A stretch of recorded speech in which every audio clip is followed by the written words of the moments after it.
Are you watching the news? Because if you're watching the news, it takes about 5 minutes to notice that the news is all over the place. That there's a lot of people reporting about the truth about Trump, President Trump, and everybody has a little bit of a different point of view. And so what I want to do in this video is kind of help talk about truth and President Trump, but not in telling you what the truth is, because that feels like an insult to your intelligence. But in terms of what I want to do today is I want to help you understand what truth is. I want you to understand truth in general. And then I want to help you for yourself think and find and discover for you what you feel like is true for you about President Trump. And my hope is you can take this lesson about truth and understanding what truth is and extend it to all your relationships with people, because this is a problem. This is an issue that comes up in all of our relationships. So stick around, right? Hey, I'm Brett, licensed psychotherapist and executive director for The Gathering of Good People. The Gathering is a nonprofit that's dedicated to helping you with your emotional health through helping you create personal growth. And the way we do that is by helping you connect in our growth groups. Well, as our goal is to provide a mental health, emotional health, that's what we want to do today in this topic. Because I think truth in relationships, either, relationship in terms of this political relationship that we have with Trump and the news, or truth in any of our relationships, is a super important topic. I, as you know, am a licensed marriage and family therapist, and dealing with truth in relationships, oh my gosh, that is, that's what you do as a marriage and family therapist, is you're constantly dealing with couples and their truths. So today, I think this topic is so important. We're just going to use Trump kind of as a tool in terms of a vehicle to help understand about this bigger topic. But I think it's also valuable and a current topic as well. So here's the truth. There's two truths. That's super inconvenient. That's super problematic. That is not what we want to hear. And really, that's the core of the problem. In the world, there are two truths. I don't mean two truths in the sense of your truth and my truth, although that could be true, right? But what I mean by there's two truths in the world, what I mean is that in terms of how our brains understand truth, there's two truths. And the reason for that is because you have two brains, two general brains. I think they actually break up into 5 different minds, and that's why, I've talked so much in the past about my 5 minds, so it's another topic. But in terms of, kind of a basic function, we have 2 basic brains. We have the thinking brain, the thinking mind, and then we have the emotional mind, which is our feelings. And it's from those 2 different brains. I think of them, one is the newer and one is the older. From those 2 brains are our 2 truths. And so when we look at anybody and we say, what is their truth? What we have to look at is, what are they thinking in terms of what brain are they thinking from? Because it is where they're thinking about something that's going to create their truth for them. And again, my truth may be different than your truth. And oftentimes that is because I'm thinking from a different brain than you're thinking from. And so that's where I want to start, is just kind of start with the basic function of the brain. I've talked about this a little bit before. I would suggest you look at the Passion in Politics video, because there in that video, I make a really important point. And the important point is that truth is a function of energy. whatever thought you have the most energy around is the thought that feels the most true for you. That's the way it works. And if we looked at these two brains, and again, I'll identify them as this is our outer cortex, our neocortex. This is our higher thinking, or what I call as the thinking brain. And then there's the inner brain, which is the emotional mind. And of these two brains, what tends to be seen as true or truth is your feelings. So this brain thinks of facts, this brain thinks of feelings, and of those two, the one that has the most energy wins, and the one that has the most energy is our emotional mind. And that's super problematic because all of us kind of, have heard culturally explained to us a million times over that facts should win over feelings. But that's just not the way the brain works. The brain doesn't work that way. The brain very much works on feelings because feelings have more energy. And it's feelings, it's the energy of the feelings that makes a fact feel true or not feel true. So that's really the key fundamental issue that we need to look at is as we look at truth, we need to look at what kind of energy is generated by your ideas. If the idea has a ton of energy behind it, that's going to feel true. If it has very little energy behind it, it's not going to feel so true. And going back to Trump, I think that's really an interesting point because what we see demographically in a generalized sense is that people that are college educated tend not to be Trumpers. People that are uneducated or don't have college educations tend to be, as a general rule, more Trump supporters. Now, I know that's not a hard and fast rule. There's a lot of doctors that I know, therapists that I know that are Trump fans, and actually that drives me crazy. It's like, what? Really? But so, as a general rule, it doesn't hold strong. But I think the reason why it is a general truth is because the scientific method, thinking scientifically, is basically a way of reprogramming the brain. It's brainwashing you, really.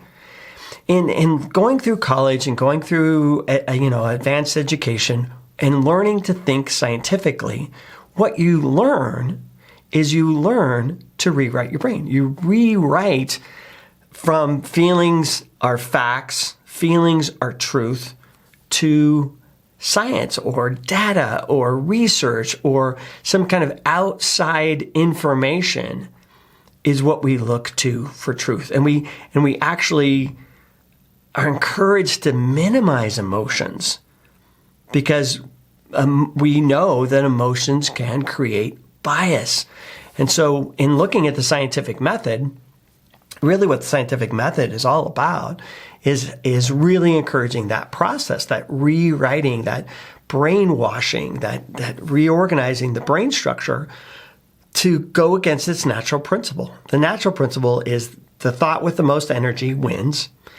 Science wants to show us that no, the thought with the most data or information or whatever outside variable we can look at and demonstrate with, that should be where we derive truth and not from feeling.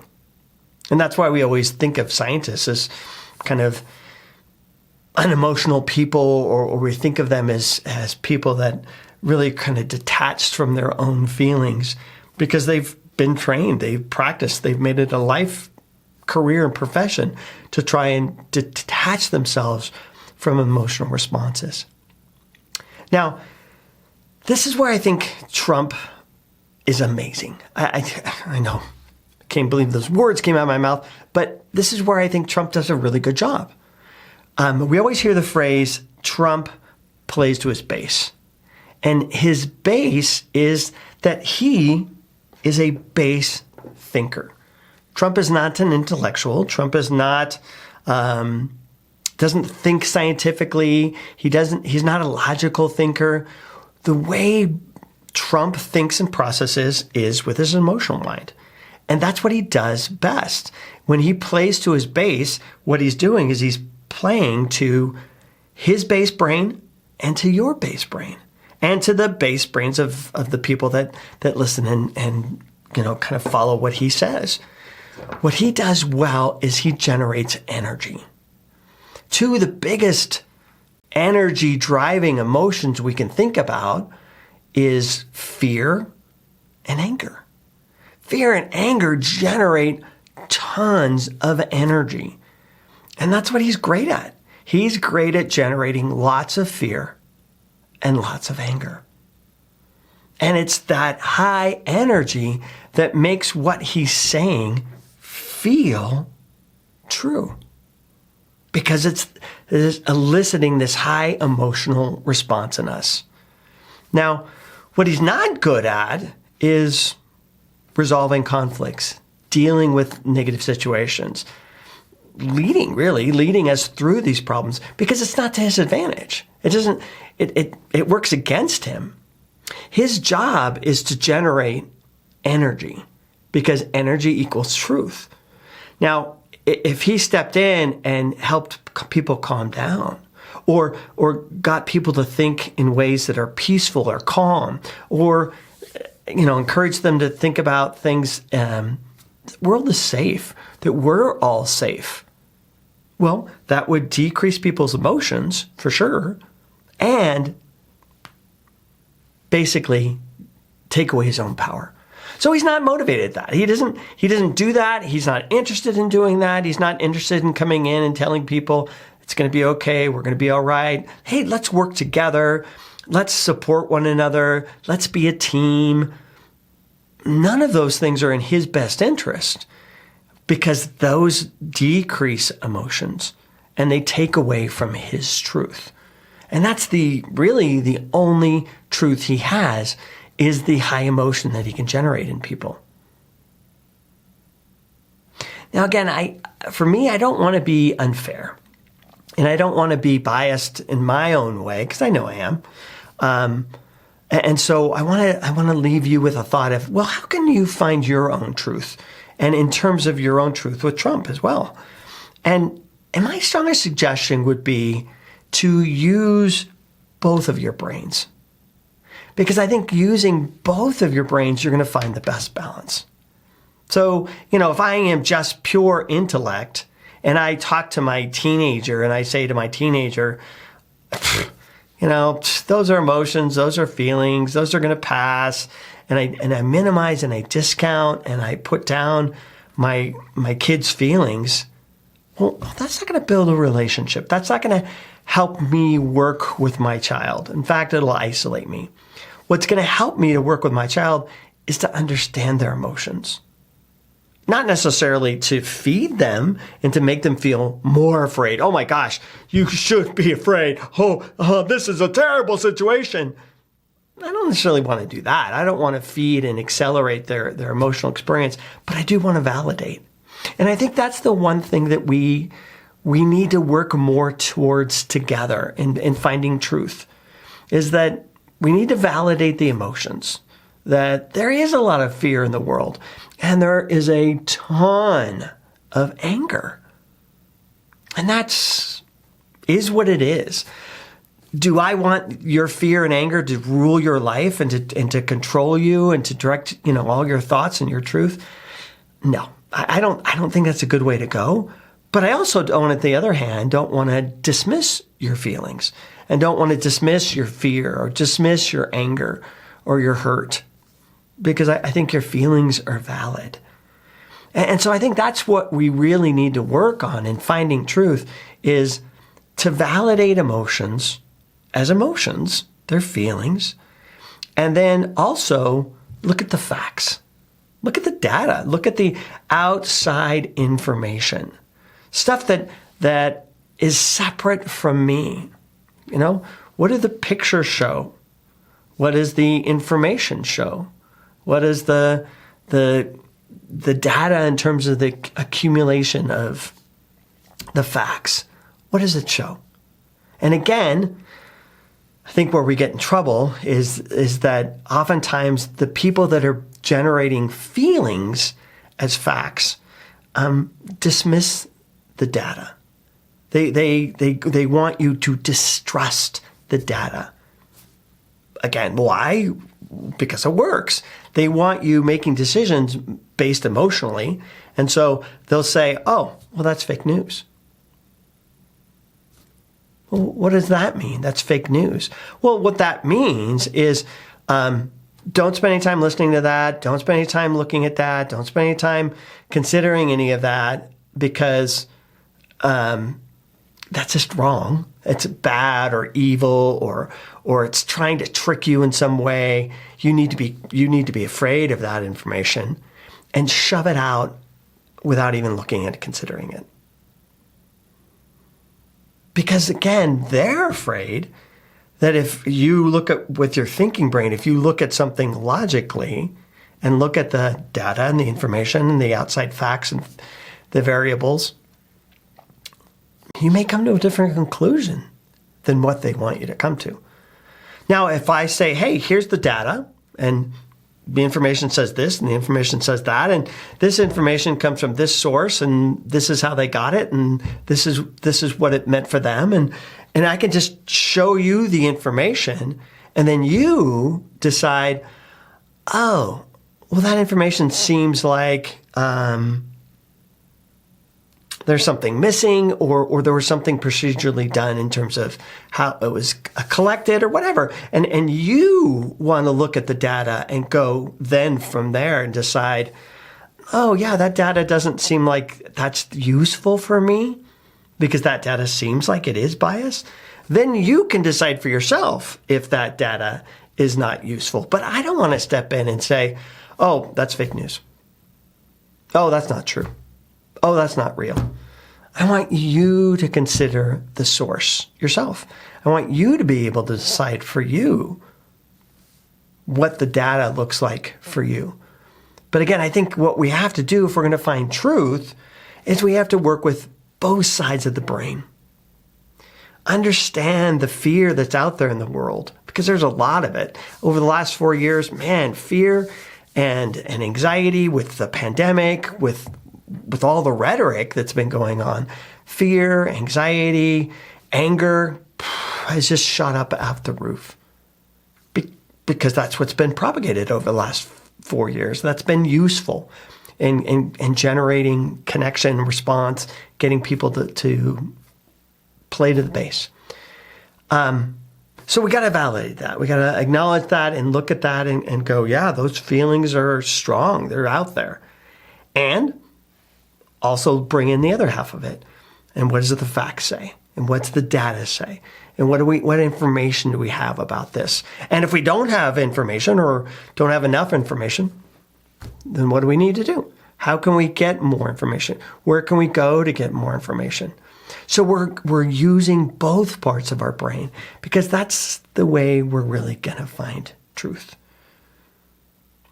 Again, going back to relationships, which is kind of where I brought this in, and my ultimate goal is to help you with your relationships, not necessarily with Trump per se, but just relationships with anybody, understanding these two sides of the brain. I'm hoping that when you interact with other people, that you look at both sides of the brain as well. And you're always considering both sides of the brain. What's that person feeling? What's that person, what emotions are being generated? And what are those emotions doing to their logic or to how they see the facts? And then maybe also talk about, what you believe, what you see, what's the data for you, where you're getting your information and how that information is meaningful for you. Let's look at both sides of it and see if we can talk about both sides of it. Because I think that's where we're going to find truth. In our relationships with people, even in finding truth within ourselves. We need to understand both sides of the brain, the old brain, the emotional mind, that says energy is truth. And then the new brain, the logic, thinking brain that says data, facts, information is the truth. They're two truths. And we got to look at both of them to find the truth that works for you. All right, again, I hope that was useful. Give me your comments. Give me some information. Give me some feedback on what you thought about this video. And maybe some other videos I can do as well. And tell me what you think. Where are you? Are you emotionally based? Or are you logic based? Or do you find yourself trying to do both? All right. Again, I'm Brett, licensed psychotherapist, and I hope to see you soon at the gathering of good people. Take care.